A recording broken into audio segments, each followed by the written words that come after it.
आता ग बया, हा आवाज ऐकला की संपूर्ण महाराष्ट्राच्या चेहऱ्यावर हसू फुलतं. पण त्या हसऱ्या चेहऱ्यामागे दडलेली वेदना फारच थोड्या लोकांना माहिती आहे. नमस्कार, मी किरण सुभाष चव्हाण आणि आपण पाहत आहात किरण चव्हाण ऑफिशियल.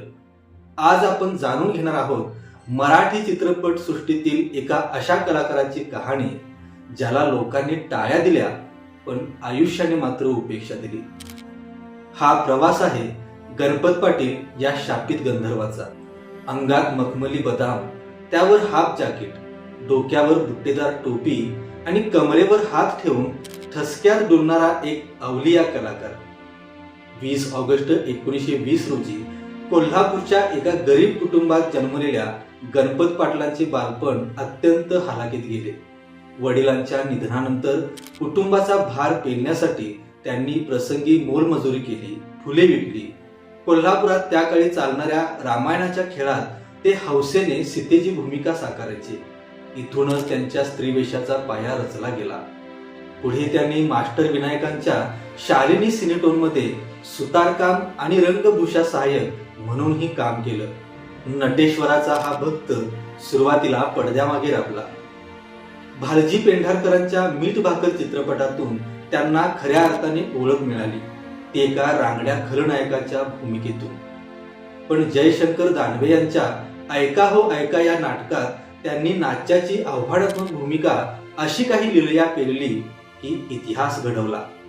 त्या काळात जयश्री गडकर, संध्या, उषा चव्हाण यासारख्या दिग्गज अभिनेत्रींचा एकच अट्टहास असायचा, नाच्याची भूमिका असेल तर ती फक्त गणपत पाटलांनाच द्या. गणपत पाटलांची कारकीर्द केवळ एका भूमिकेपुरती मर्यादित नाही.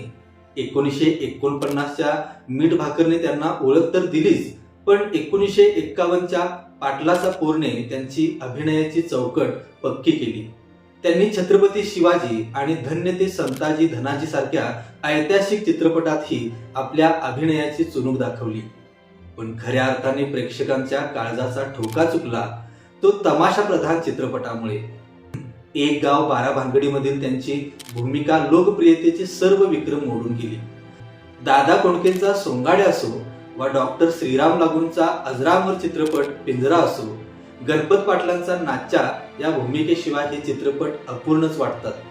मल्हारी मार्तंड, केला इशारा जाता जाता, सवाल माझा ऐका आणि वाघ्या मुरली यासारख्या शेकडो चित्रपटातून त्यांनी आपल्या कलेचा ठसा उमटवला.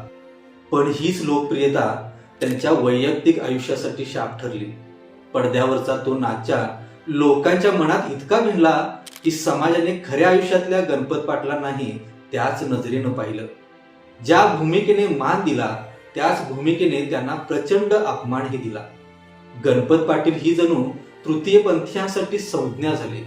त्यांच्या पत्नीला आणि मुलांना देखील समाजाच्या विखारी थट्टेचा सामना करावा लागला, तरीही त्यांनी कधीही कोणाकडे हात पसरले नाही. गणपत पाटलांच्या कलेची दखल शासनानेही घेतली.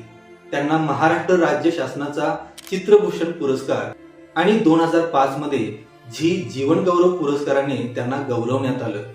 त्यांच्या याच संघर्षाची आणि उपेक्षेची किनार पुढे 2010 मध्ये आलेल्या नटरंग या चित्रपटात पाहायला मिळाली. खेळ मांडला असं म्हणत एका कलाकाराला आपली कला जोपासताना कुटुंबाचा आणि समाजाचा जो रोष पत्करावा लागतो त्याचं जिवंत चित्रण म्हणजे हा चित्रपट आहे.